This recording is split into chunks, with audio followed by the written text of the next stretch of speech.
Bismillahirrahmanirrahim. Dear students, Assalamu alaikum. Well beta, hoping all of you are safe and sound. Let us start our today's lecture. बेटे आज lecture में आप पढ़ेंगे, एक तो ऐसे मैं आपको करवाऊंगी my idea of a happy life, और my idea of a happy life के कुछ कोट्स मैंने सामने लिख दिए हैं. कोट्स आप आराम से गूगल पे सर्च कर सकते हो, बेशुमार कोट्स आपके पास आ जाएंगे, लेकिन 5 के करीब कोट्स जो हैं वो मैंने आपके साथ शेयर किए हैं इसमें आपकी आसानी के लिए. और आपका फर्स्ट टर्म सिलेबस क्या होगा वो भी मैंने साथ लिख दिया है.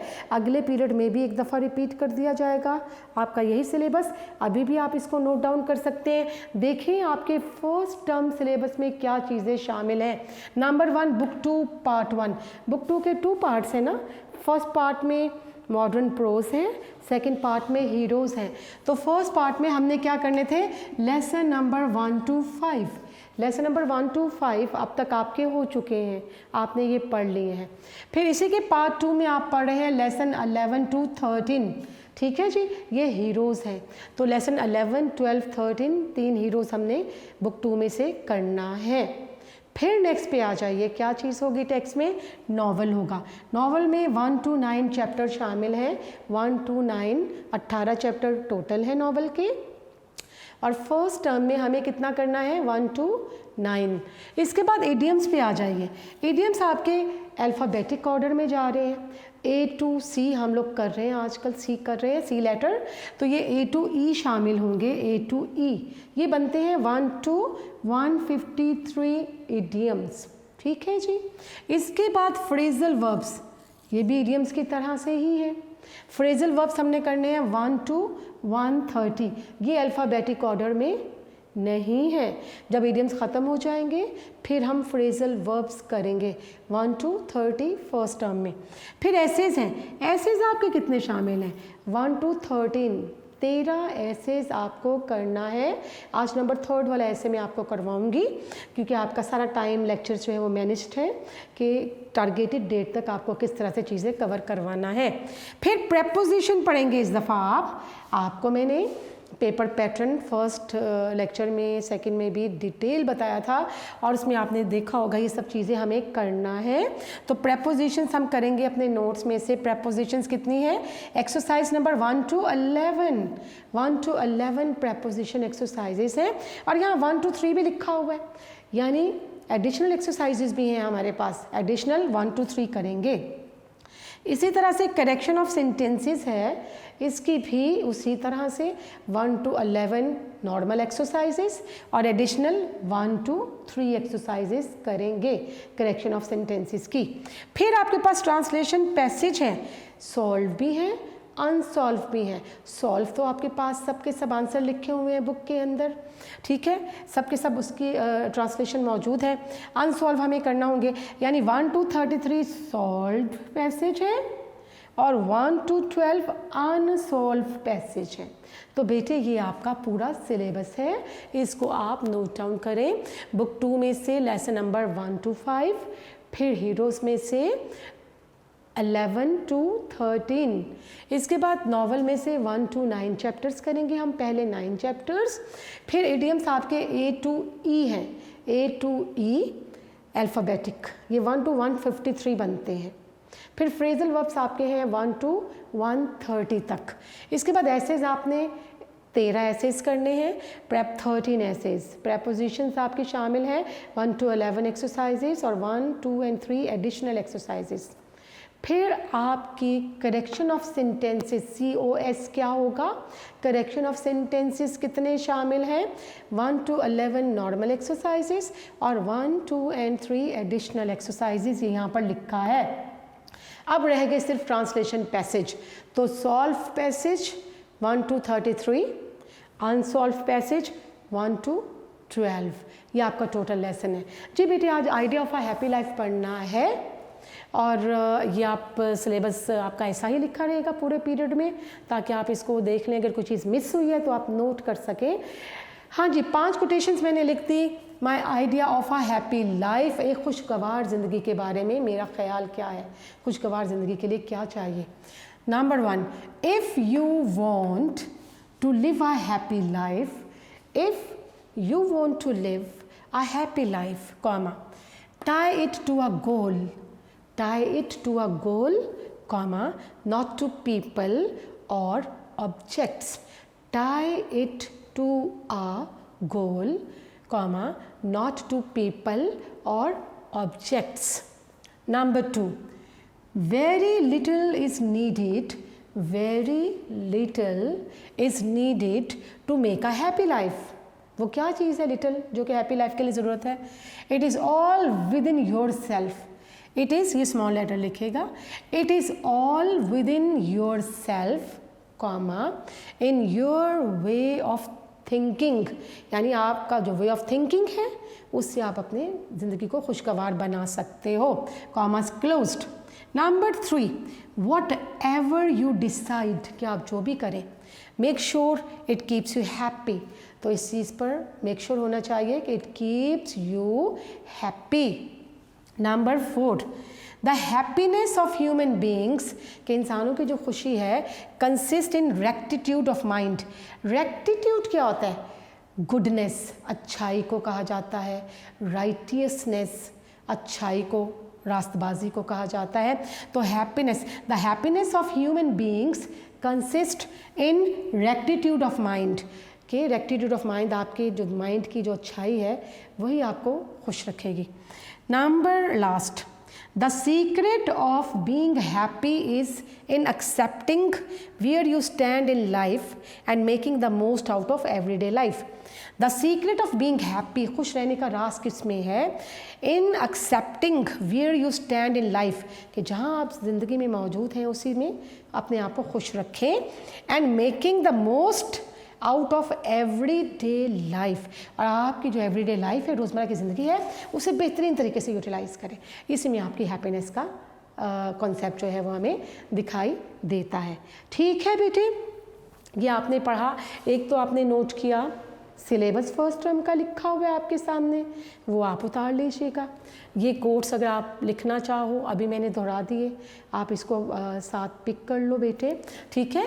If you want to live a happy life, tie it to a goal, not to people और ऑब्जेक्ट्स. फिर है, very little is needed to make a happy life, it is all within yourself, in your way of thinking. फिर next है, whatever you decide, make sure it keeps you happy. Next है, the happiness of human beings consist in rectitude of mind. Recti, RECTITUDE. Rectitude कहता है goodness. अगला, the secret of being happy is in accepting where you stand in life and making the most out of everyday life. ठीक हो गया जी बेटे. हम इस ऐसे को स्टार्ट करते हैं आपकी बुक में से. इसको देखें जी, इसमें क्या है कि देखो, first of all you have to tell that what different ideas come into your mind when you talk about the idea of a happy life. तो कौन से डिफरेंट आइडिया आपके जहन में आते हैं कि आप हैप्पी कैसे रह सकते हैं? When I begin to think of my idea of a happy life, I think first of all money. तो क्या है the very first concept, the very first thing which hit your mind और which has an impact, sort of impact on your mind, that is money. जब आप खुशगवार ज़िंदगी का तस्वुर करते हैं तो पहले चीज़ जहन में आती है money. You must be having money in your range to get all the essentials of life in your range, ताकि तमाम ज़रूरियात जो हैं, luxuries of life in your range, आपकी रेंज में आ जाएं. Plenty of money for everything all the time. Money to buy a beautiful house for my parents और my brothers and sisters with every convenience and luxury. Convenience क्या होता है? comfort, sukoon. Money to buy a fine motor car, all the clothes we need, we could ever want, and as many possessions like electric gadgets. Gadgets क्या होता है? Devices. cars and modern appliances as the heart could desire. The very first idea which hit our mind regarding the concept of a happy life, we see that one desire for money, money to get a beautiful house, an apartment or residence for parents, for brothers and sisters to live in. Similarly, money to buy fine clothes and outfittings, and to buy cars, luxurious cars, and also to keep certain things or gadgets or devices and certain appliances in your possessions which can further make your life convenient and comfortable. तो हम ज़िंदगी खुशी से गुजारने का जब तसव्वुर के बारे में सोचते हैं तो सबसे पहले ख्याल आता है मनी कि हमारे पास पैसा होना चाहिए, इतना पैसा कि हम बेहतरीन रिहाइश का जो है वो ख़रीद सकें, घर ख़रीद सकें, गाड़ी ख़रीद सकें, बेहतरीन कपड़े पहन सकें। इसके अलावा इलेक्ट्रिक गैजेट्स जो हैं, जो आसाइशात ज़िंदगी में चीज़ें शामिल हैं, मॉडर्न जो अप्लाइंसेस हैं वो ख़रीद सकें, and money too for foreign travel and for a first class education. And money definitely is required if we want to go abroad for higher education, or if we want to travel or want to visit foreign countries. और money किस लिए भी चाहिए कि अगर हम बैरून ममालिक का सफ़र करना चाहते हैं, सैर करना चाहते हैं, हायर एजुकेशन लेना चाहते हैं, तो भी हमें क्या रिक्वायर्ड होगा, हमें मनी रिक्वायर्ड होगा। जी बेटा, नेक्स्ट देखते हैं कि then I think I could be happy. कहता है अगर मनी हाथ में आ जाए तो I think I am going to be the happiest person in the world, कि शायद फिर इंसान जो है वो ज़िंदगी में सबसे खुशहाल तरीन हो जाए। But is this really the answer?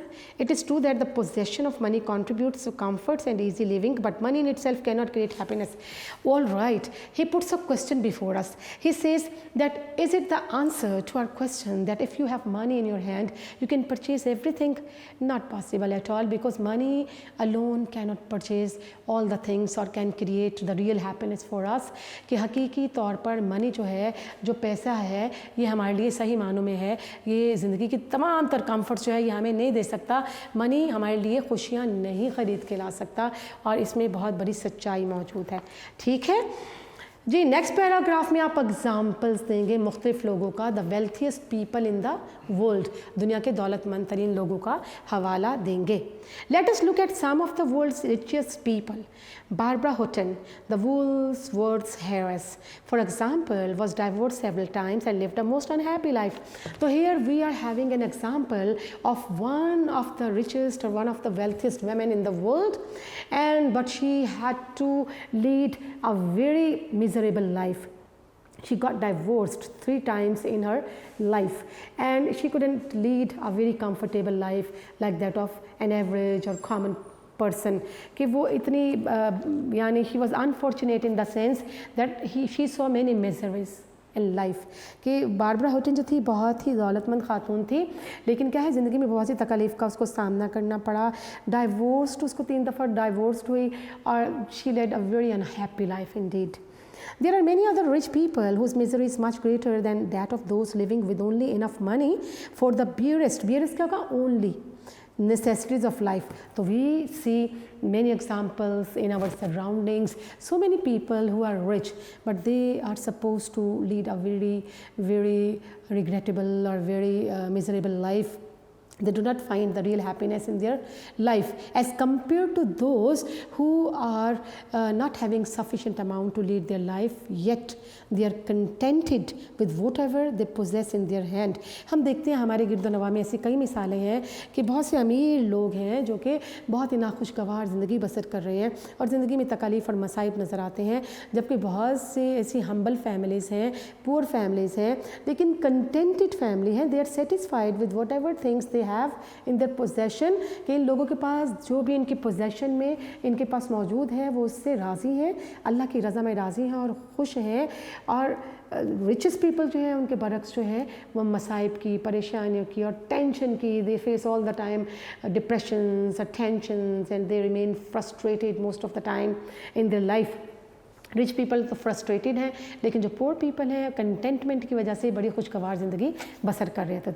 Here we see that money all alone cannot bring the real happiness for us. Money हमारे लिए हैप्पीनेस सिर्फ और सिर्फ नहीं ला सकता। नेक्स्ट पैराग्राफ में आप क्या लिख सकते हैं? आप लिख सकते हैं कि which are the things which things we cannot purchase with money. कौन सी चीज़ें ऐसे हैं जो कि हम मनी से नहीं खरीद सकते? For example we can say health तो नहीं हासिल की जा सकती ना मनी से, ठीक है। तो देखते हैं the essentials therefore good health, essentials of a happy life do not lie in money. Indeed, many of them are things. There are certain things which we cannot purchase with money. Good health is one of them, and one that we value least until we are in danger of losing it. क्या कहते हैं कि we do not value good health. When we are healthy, we do not give any importance to it. देखो बेटा, when one is healthy, one takes delight and pleasure in eating, walking, talking, moving. ठीक है ना? तो when one is surrounded by some diseases, तो क्या one is attacked by some diseases, तो life becomes really miserable for that person. कि जब अच्छी सेहत होती है हम उसकी परवाह नहीं करते, कदर नहीं करते, जब सेहत खो जाती है तो फिर उसको हासिल करना बहुत मुश्किल हो जाता है। तो उस वक्त हमें पता चलता है कि सेहत की सही कदर क्या है, जो कि मनी भी वापस नहीं ला सकता। It is true that brave people who suffer from ill health do surmount क्या होता है? overcome काबू पा लेना it and often find great happiness, but this needs great courage and all of them would be happier with a healthy body and leading a normal life. देखिए, कहा जाता है कि there are very few people, we are having an example of very few people who have the courage to overcome their diseases. ठीक है, बहुत से लोग हैं बड़े हिम्मत से, बहादुरी से अपनी बीमारियों पर काबू पा लेते हैं, और sometimes they learn to live with diseases and remain contented or happy in their life. अपनी तकदीर पर कुछ लोग शाकिर रहते हैं और वो अल्लाह की रज़ा समझ के हर चीज़ को कबूल करते हैं और बीमारी की हालत में भी खुशगवार ज़िंदगी गुजारते हैं। तो क्या है, यू कैन गेट, देखिए बेटा बड़ा अच्छा यहाँ पर लिखा हुआ है, it is all within your self, in your way of thinking. क्या आपकी सोच जो है वो आपकी ज़िंदगी को खुशगवार बनाने का सबब बनती है। ठीक है जी। हम देखते हैं बहुत से रिच पीपल हैं जिन्हें मुख्तलिफ़ किस्म की बीमारियों ने घेर रखा है और वो कुछ अपनी पसंद का नहीं खा सकते, अपनी पसंद की जगहों पे नहीं जा सकते, अपनी पसंद के मुताबिक ज़िंदगी नहीं गुजार सकते क्योंकि वो चिड़चिड़ाहट का, बीमारी का, तकलीफ़ का शिकार है। तो उस मौके पर मनी जो है आपके लिए यूज़लेस है, आपके लिए कोई काम का नहीं है। जी बेटे, आगे हम देखते हैं कि हम यहाँ अब we will talk about different sources which can bring happiness for us. हम उन डिफरेंट सोर्सेज के बारे में बात करेंगे जो हमारे लिए हैप्पीनेस खुशियाँ लाने का सबब हो सकते हैं। देखते हैं, like most of my fellows, love of human companionship is an important factor in my idea of happy life. ठीक है, if we are having good relations with all the people who surround us, तो we can be happiest. अगर जो लोग हमारे गिर्द हैं उनके साथ अच्छे ताल्लुक़ रखेंगे तो खुशगवार ज़िंदगी बसर करेंगे। Since my childhood, I have needed the love of my parents and the affection of my brothers and sisters. In wider circle, the interest of my uncles and aunts and the companions of my friends all have contributed to my happiness. So, who has contributed to my happiness? My parents, my brothers and sisters, my cousins, my uncles and aunts. They all have contributed a lot in my happiness. I am having very good relations with them and I have their affection and love all the time. हर वक्त मैं इनकी मोहब्बत के साथ रहता हूँ। मेरे friends हैं, मेरे कज़न्स हैं, मेरे बहन भाई हैं, मेरे वालिदैन हैं। तो इनकी ज़िंदगी की वजह, इनकी मोहब्बत की वजह से ज़िंदगी जो है वो उसमें एक खुशी का एहसास है। My childhood friends are being substituted, क्या होगा, replaced for adult companions in college and the hostel. कि मेरे जो बचपन के दोस्त थे अब वो हॉस्टल के दोस्तों में और कॉलेज के दोस्तों में तब्दील हो चुके हैं। And I am still surrounded by a wealth of friendship and love which are essential for my happiness.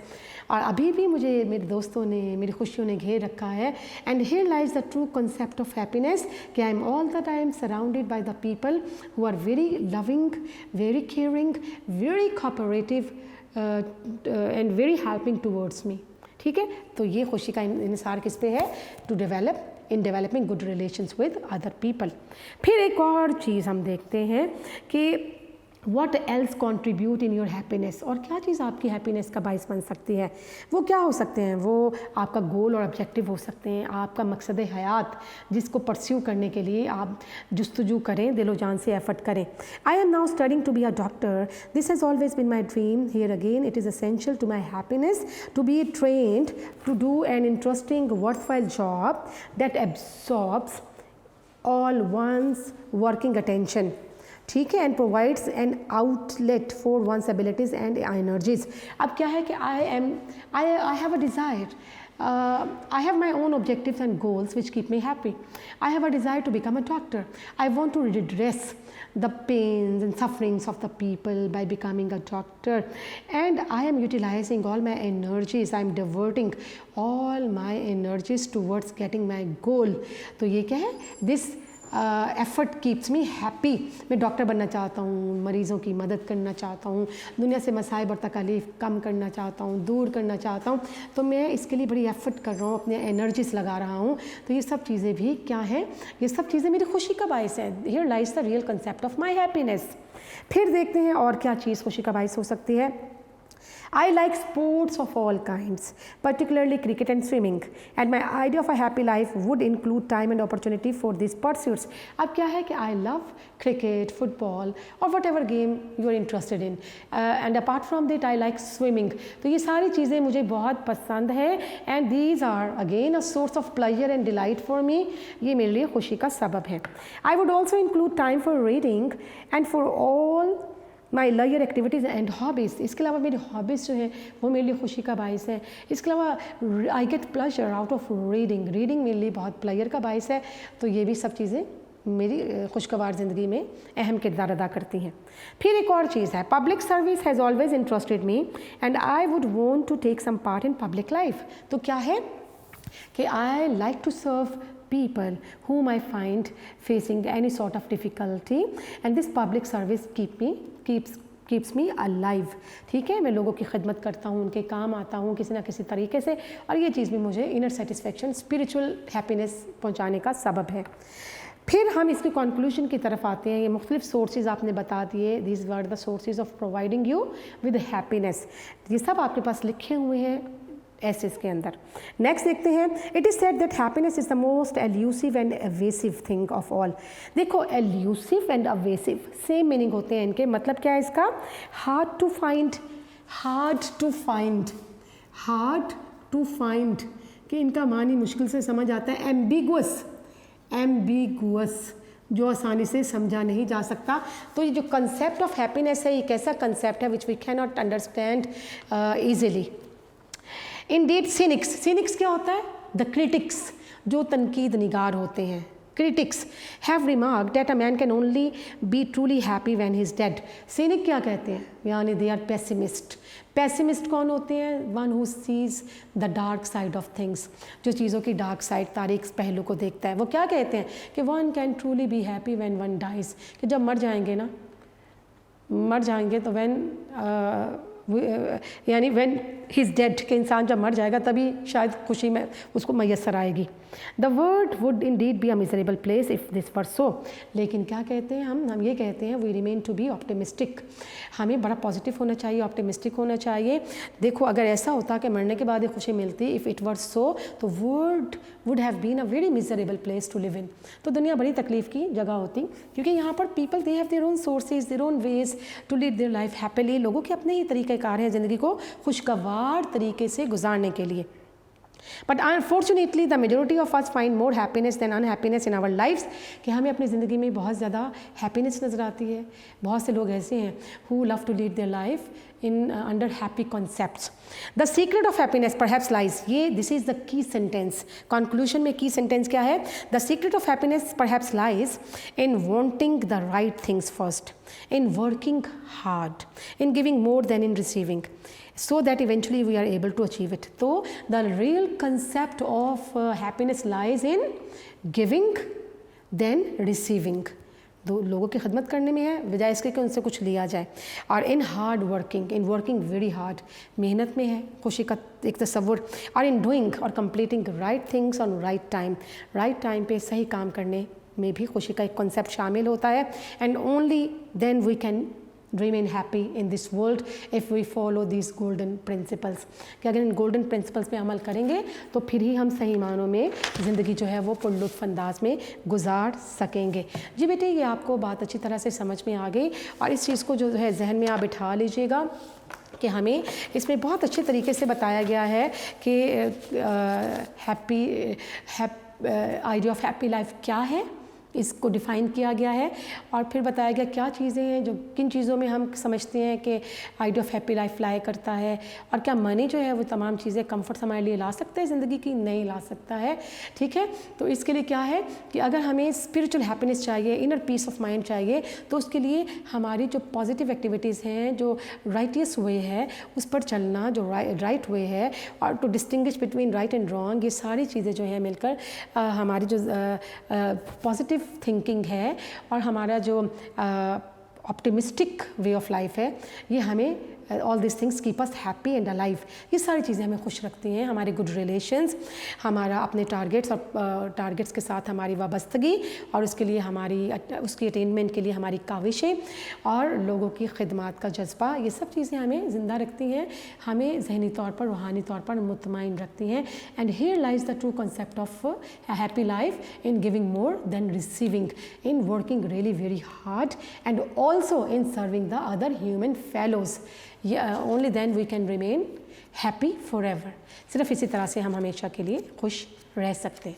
ठीक है बेटे, एक ऐसे आज का टारगेट था वो आपने आज मुकम्मल कर ली है। बेटे एक छोटी सी चीज़ कि हम जो सॉल्व एक्सरसाइजेज हैं, आपके सॉल्व पैराग्राफ है ट्रांसलेशन के, वो तो आपके नोट्स के अंदर सॉल्व मौजूद है और हमें वो कितने करना है सॉल्व पैराग्राफ्स, हमें सॉल्व पैराग्राफ करने हैं 1 to 33। वो सामने आपके पास सब कुछ लिखा हुआ है। ठीक है जी, 1 to 33 हमने ये करना है। अब आपके पास तकरीबन कितने, हमने 14 तक पैराग्राफ जो हैं वो हमने नोट्स में से कर लिए हैं। आज नंबर 15 वाला पैराग्राफ जो है वो हम देखते हैं और मैं ये थोड़े से कोट्स इसलिए मिटा रही हूँ ताकि हमें बाद में अगर यहाँ पर कुछ वर्ड्स जो हैं वो लिखना होंगे ट्रांसलेशन करवाते हुए, तो बेटे में यहाँ पर सिर्फ एक आधा पैराग्राफ हो सकेगा। आपके पीरियड के तकरीबन 12 मिनट जो है वो मेरे पास मौजूद है और बुक के अंदर ही पैराग्राफ है, इसको हम देख लेते हैं। आपके पास पैराग्राफ नंबर 15 है और 15 नंबर पे लिखा हुआ है बचपन उम्र का बेहतरीन हिस्सा है। जी बेटे, आपके पास पैराग्राफ नंबर है 15 और 15 से हमें आज स्टार्ट करना है। बचपन उम्र का बेहतरीन हिस्सा है, इज़ एम आर है सिंपल। बचपन क्या होगा? Childhood. Childhood is the best part of life. फिर है इसलिए अक्सर बड़े बूढ़ों से सुना होगा, might have heard, might have heard, might have heard. तो you might have heard from your elders, you might have heard it from elders। क्या सुना होगा कि वो एक दफ़ा फिर बच्चे बन जाएं। तो you might have heard from the elders to become children again। Next देखें, शायद इसकी वजह ये है, perhaps its reason is that, कि हम जवानी और बुढ़ापे की जिम्मेदारियों से घबराते हैं। घबराना होता है avoid, that we avoid the responsibility of बुढ़ापा और जवानी क्या होगा? Old and youth and old age, youth and old age. ठीक है, perhaps its reason is that we confuse the responsibilities of, या वो शिर्क, SHIRK, शिर्क होता है घबराना, वो shirk the responsibilities of youth and old age. Next देखें, बचपन में कोई जिम्मेदारी नहीं होती, तो there is no responsibility in childhood. इसी वजह से कोई गम भी नहीं होता, तो that is why there is no sorrow. Sorrow होगा गम, तो that is why there is no sorrow in life. आगे देखें, बच्चा दिन भर खेलता है, present indefinite tense. A child plays all the day, a child plays the whole day, all the day, the whole day. फिर देखें, उसके वालिदैन उससे मोहब्बत करते हैं, present indefinite tense. His parents love him, अच्छा खिलाते हैं। दे फीड हिम, दे क्या आएगा, they feed him well, well होगा अच्छा। उम्दा लिबास खरीद कर देते हैं, present indefinite tense, they provide him with nice fine clothes, fine clothes, ठीक है। उम्दा लिबास खरीद के देते हैं, they get him, they provide him with fine precious clothes. आगे देखें, अगर बच्चे को कीमती खिलौने और कपड़े ना भी मिले, even if a child does not gate toys and expensive clothes, तो क्या करता है वो, इनकी परवाह नहीं करता, he does not care for them, he does not care for them. Even if a child does not get fine clothes या costly clothes and toys, comma, he does not care for them.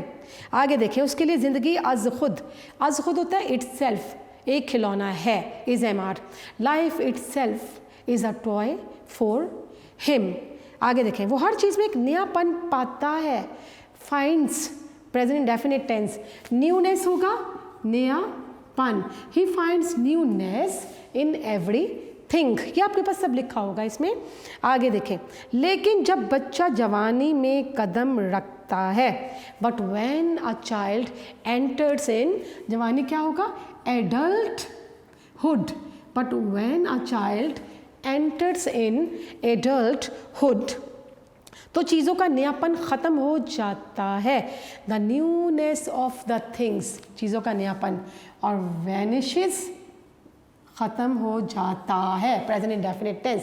But when a child steps in adulthood, comma, the newness of things comes to an end भी हो सकता है, the newness of things disappears, vanishes, कुछ भी कर सकते हैं newness के साथ, फिर एस या एस लगेगा वर्ब की फर्स्ट फॉर्म में, वैनिशेस या डिसअपियर्स में, ठीक है जी। एक तो आपका ये पैराग्राफ हो गया। इसके बाद एक और पैराग्राफ जो है छोटा सा और कर लेते हैं कि बेटे नंबर 16 जो है, नंबर 16 थोड़ा सा लंबा पैराग्राफ है, ये आपको मैं नेक्स्ट इंशाल्लाह नेक्स्ट पीरियड में, नेक्स्ट लेक्चर में करवाऊंगी। अभी हम नंबर 17 कर रहे हैं, छोटा सा पैराग्राफ है, 2 लाइनें हैं। एक मिसाली तालिब इल्म अच्छा और मुफीद शहरी होता है। मिसाली तालिब इल्म, एन आइडियल स्टूडेंट, अच्छा, गुड, मुफीद, useful. An ideal student is a good and useful, शहरी क्या होगा, सिटीज़न, ठीक है जी। वो हमेशा अपने हमवतनों की मदद करता है, helps, he always helps his, हमवतन क्या होगा, countryman, he always helps his countryman. वो अपने मुल्क के नज़रिए पर यकीन रखता है, यकीन रखना बिलीव्स इन ता है, believes in, he believes in the ideology of his country. फिर देखें, वो अपने ज़ाती मफाद होता है पर्सनल गेन या शोहरत क्या होता है, फेम के लिए कानून को पामाल नहीं करता। पामाल करना क्या होता है बेटे, पामाल करना वायलेट्स, पामाल करना की इंग्लिश होगी वायलेट्स। तो he never violets the law, क्या आएगा, he never violets the law for his personal gain, और अपने ज़ाती मफाद या शोहरत और फेम। तो he never violets the law for his personal gain, interest and fame. आगे देखिए, और फेम, वो मुकम्मल तौर पर अपने आप को मुल्क की तरक्की के लिए वक्फ कर देता है, प्रेजेंट इंडेफिनिट टेंस, यानी मुकम्मल तौर पे क्या होगा, होल हार्टेडली, मुकम्मल तौर पर होल हार्टेडली। तो ही डिवोट्स हिमसेल्फ होल हार्टेडली, किसके लिए, फॉर हिज कंट्री। नेक्स्ट देखें, फॉर द, आगे क्या है, मुल्क की तरक्की के लिए, for the progress of his country, for the progress of his, to the progress of his country भी लिख सकते हैं। आगे देखें, वो अपने मुल्क क्या होगा, कंट्री, सकाफत क्या होगा, कल्चर, मुआशरा, सोसाइटी, रवायात, ट्रेडिशंस, प्यार करता है, लव्स। तो he loves his country, culture, society and traditions. Next देखें, उसके काम अखलाकियात और शाइस्तगी के मुताबिक होते हैं। के मुताबिक होना क्या होता है, इन अकॉर्डेंस विद, के मुताबिक होना। और शाइस्तगी किसे कहते हैं, शाइस्तगी होगा सिविलिटी। और प्रिंसिपल्स ऑफ एथिक्स क्या होता है, अखलाकियात, प्रिंसिपल्स ऑफ एथिक्स, तो हम क्या कहेंगे कि उसके काम जो हैं वो शाइस्तगी, उसके काम अखलाकियात और शाइस्तगी के मुताबिक होते हैं कि हिज एक्शंस, काम क्या है, his actions are in accordance with, his actions are in accordance with principles of ethics and civility. ठीक है बेटे, आपका हुआ पैराग्राफ नंबर 17 कंप्लीट और आपका टाइम जो है वो ख़त्म हो गया बेटे। तो अभी इस तरह से होगा कि इंशाल्लाह नेक्स्ट पीरियड में जो है वो हम बाकी चीज़ों को लेके चलेंगे। एक पैराग्राफ आपका जो छूटा है 16 वो भी मैं फौरी तौर पे नेक्स्ट पीरियड में करवाऊंगी। थैंक यू वेरी मच बेटा, स्टे ब्लेस्ड, अल्लाह हाफिज़।